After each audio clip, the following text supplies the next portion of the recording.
आणि आता बातमी उत्तर प्रदेशातून। उत्तर प्रदेशामधल्या यादव कुटुंबातल्या यादवीमध्ये अखिलेश यादव यांची सरशी झालेली आहे।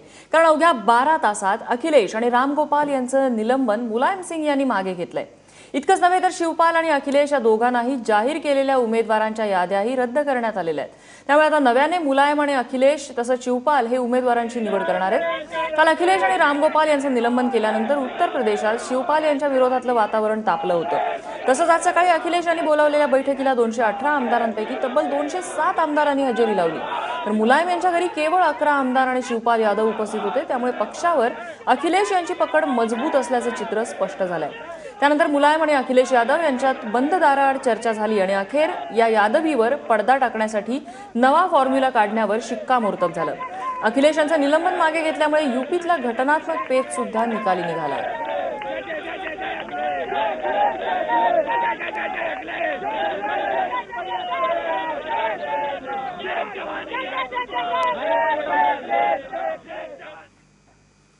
तर अखिलेश यांचं निलंबन मागे घेतल्यानंतर शिवपाल यादव आणि राजदचे अध्यक्ष लालू प्रसाद यादव यांनी काय म्हटलेलं आपण जाणून घेऊया।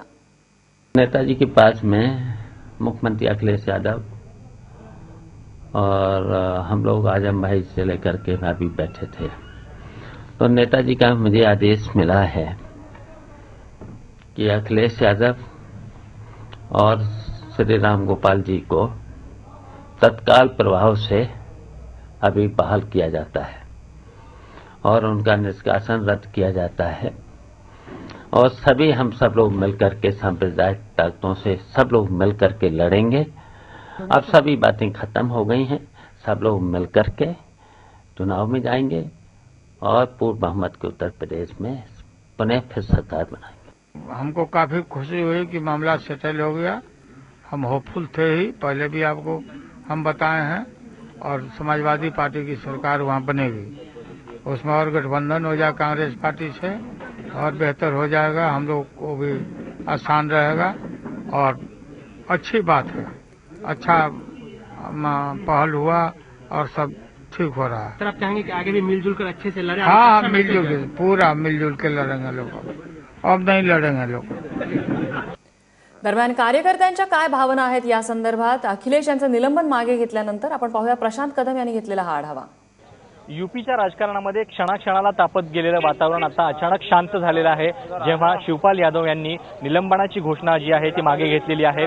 अखिलेश यादव आणि रामगोपाल यादव या दोघांचंही निलंबन मुलायम यांच्या सांगण्यानुसार आपण मागे घेत असल्याचं थोड्याच वेळापूर्वी शिवपाल यादव यांनी जाहीर केलेलं आहे। आणि त्यानंतर हे जे अखिलेश यांचं निवासस्थान आहे या ठिकाणचा माहोल जो आहे तो अचानक शांतपणे झालेला आहे। कार्यकर्त्यांना नेमकं काय वाटतं आपण जाणून घेऊयात। मुझे बताइए, जो अभी फैसला हुआ है निलंबन वापस लेने का, आपकी इसके ऊपर क्या राय है? क्या पार्टी को फायदा हुआ है, क्या नुकसान? देखिए, जिस तरह से पिछले 2 महीनों से जो ये माननीय मुख्यमंत्री जी को अवॉइड किया जा रहा था, उनको नजरअंदाज किया जा रहा था और एक जो पार्टी को जो छवि खराब हो रही थी उसका, और कुछ लोगों को पार्टी के अंदर उनको लग रहा था कि नहीं हम ही से समाजवादी पार्टी, मैं ही समाजवादी हूं, तो उसका जो आज ऐसा निर्णय था जो युवाओं का और जो सबका पार्टी का जो उनकी लोकप्रियता थी मुख्यमंत्री जी की, उससे आज ये सबको आभास करा दिया कि समाजवादी मतलब अखिलेश यादव, सीएम साहब हमारे जिस तरह से उनके विचार हैं, जो उनके संस्कार हैं, वो नहीं चाहते कोई ऐसी चीज करना ताकि नेताजी को हर्ट हो, नेताजी को नुकसान पहुंचे। उसके चलते आज वो हमेशा उस चीज का इंतजार कर रहे थे और आज मुझे लगता है वो समय आ गया है और उस समय के आप सब लोग को दिख रहा है कि जिस तरीके से ये आज हुआ है उसका परिणाम आप सामने है। सब उद्याचं जे इमर्जन्सी अधिवेशन अखिलेश यांच्या गटानं बोलावलेलं होतं ते कायम राहणार आहे आणि त्याच्यासाठी आता कार्यकर्त्यांनी तयारीनं यावं अशा पद्धतीची घोषणा या ठिकाणी झालेली आहे। भांडण थांबलेलं असलं तरी सगळ्यात मूळ मुद्दा जो आहे यादी कोणाची फायनल होणार त्याचा देखील एक प्रकारे फैसला कदाचित आजच्या या सगळ्या वातावरणानं दिलेला आहे। कारण आज या ठिकाणी शिवपाल यादव असतील किंवा अमर सिंग या सगळ्यांच्या विरोधातल्या घोषणा दिल्या जात होत्या आणि त्यामुळं कुठेतरी पक्ष, समाजवादी पक्ष भविष्यामध्ये अखिलेश यांच्याच हातामध्ये राहणार हे या सगळ्या घटनाक्रमानं दाखवून दिलेलं आहे। प्रशांत कदम, एबीपी माझा, लखनौ।